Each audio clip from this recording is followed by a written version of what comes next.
welcome back, Mzansi. Always so good to be with you, especially with all of these incredible conversations that we're having this morning. If you're just joining us, you're just in time, my friend, because if you did not know, when men rise, communities rise with them. And today we stand with Absa as they mark International Men's Week by shining a spotlight on the vital role men and boys play in driving inclusion and meaningful change. Now, joining us today is Thabo Limem, Head of Structured Lending Products, CIB, and Chair of the Absa Men's Forum, to unpack why men are essential contributors to a truly diverse, equitable, and connected society. Everyone, let's give him a feel-good welcome, please. Happy International Men's Day, sir. Thank you for yesterday. Yesterday, how are you? I'm good. By the way, Kidi Mema, because it's to an allies. Are you serious? But it's okay. Not many people know. It's. I didn't. I'll forgive you. I really thought it was Limem because I am Xhosa. I'm sorry. We live and we learn. I thought Thabo was Xhosa. It's okay, but don't worry. Thabo, I'm so glad you see. You helped me out as a woman. Yes. And that's what we're looking for here. He for she. Do you see? That's how we roll. And this is the thing. I mean, I think it was literally 2 days ago where we were talking about, you know, the plight that women have in South Africa at the moment, the very unfortunate place we find ourselves in. But the biggest conversation that we were having here on Expresso was how men play the biggest role in, you know, almost fixing that and even allowing equality to be a part of any conversation when it comes to men and women. Yeah. So this is why then I need to ask you, especially with us with dealing with, you know, DEIB, which stands for diversity, equality, as well, equity rather, inclusion and belonging. Why is it that men need to be at the forefront of that? So as an organization, we have that as one of our key strategic pillars, DEIB. We also have what we call the gender agenda. Now, what often happens is people talk about gender and they think about women. Yes. And for the longest time, organizations and society, they've actually done a lot of work for the girl child, you know, bring a girl child to work, women empowerment policies and so forth.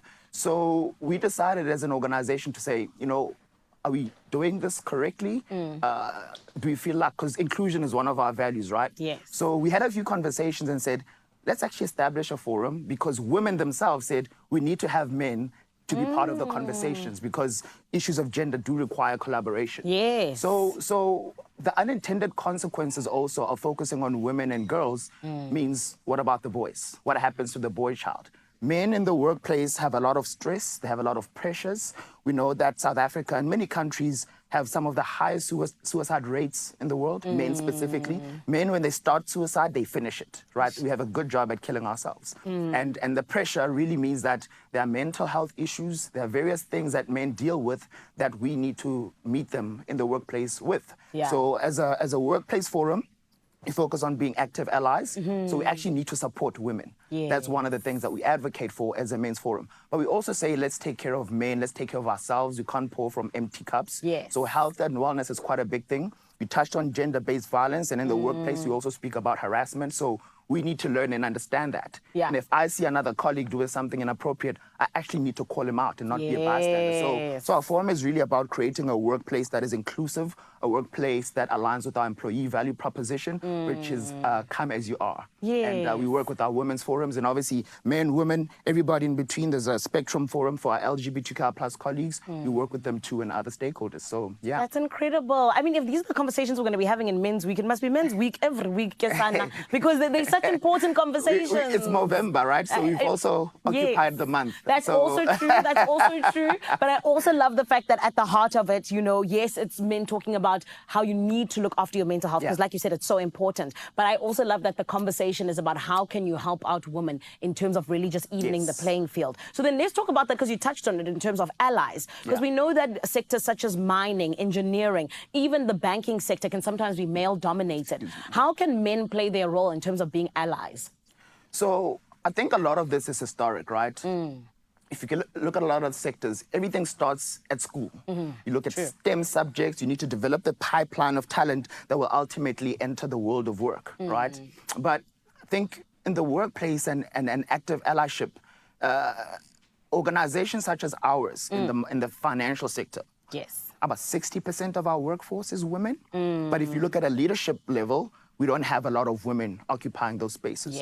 So our challenge is, if you work into any exco meeting, any boardroom, decision-making people that own P&L, Yes. It's not okay if it's just men. P&L is profit and loss. This is where you make money for the bank. And we need women to be in those positions, influence decisions that also result in the empowerment of women through financing. So we do that as a bank. But we also provide positive peer pressure to our peers in the financial sector. Yes. We celebrate the guys that are doing well, but we also learn from other sectors. You know, mining has really done a lot of work to drive the agenda of including women in mining because of the nature of the sector is quite, you know, heavy lifting, it's demanding. So it's been a lot of men historically. Yeah. But with the advancements of technology, robotics, it's now becoming a sector that is really moving on with the times and bringing women into that as well. So Yes. we learn and we observe, and then we find ways to constantly improve as a sector, but also as an organization. I love that. And I think you touched on this earlier on, but you were talking about, you know, the boy child. You know, how does really bringing in the boy child into the conversation genuinely touch on the theme of International Men's Week this year in terms of it being celebrating men and boys? Yeah, I just want to reflect. So yesterday we had our town hall at work. Our colleague from Tanzania was saying that they've started a positive masculinity playbook.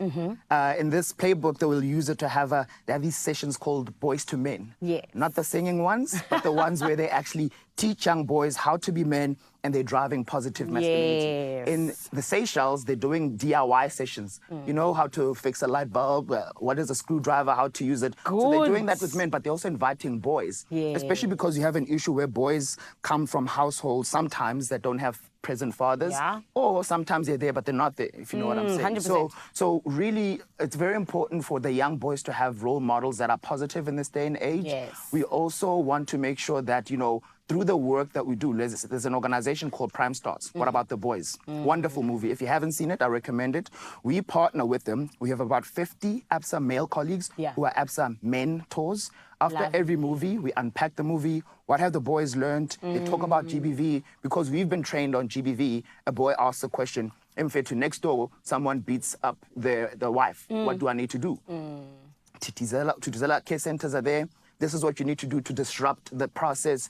You actually give them tips on what they need to do to respond, but also equip them with the information to know who to call, where to go, and seek for help. So we find that this way of working with external organization allows us to approach this issue as a whole of society because we can't deal with it. So the boy child is really close to our hearts. We want to make sure we help raise a nation of good men, and we can't do it alone as banks. So we need partners, government, and everybody involved to help us get there. Incredible. Well, Tabo, you have done such an incredible job. I think that you guys are just an example, a shining example even, of what so many different companies should be doing. Because at the end of the day, just like you're saying, unfortunately, we live in South Africa where a lot of the time it's single-parent households where it's mostly mom. And there aren't those father figures there. So thank you so much for that. And may you guys continue to grow strong in terms of being the mentors that South Africa needs. We shall continue to do so. Thank you. Appreciate you, Zana. Oh, man, we appreciate you guys. And this is who I'm, Zansi. We always get told that Absa does say your story matters.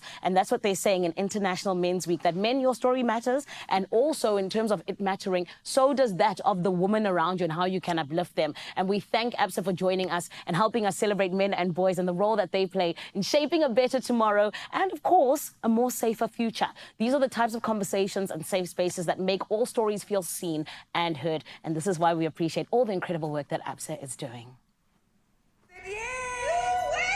Whatever your reason to go, you could get up to 100% off on flights. Book on our banking app. Your story matters.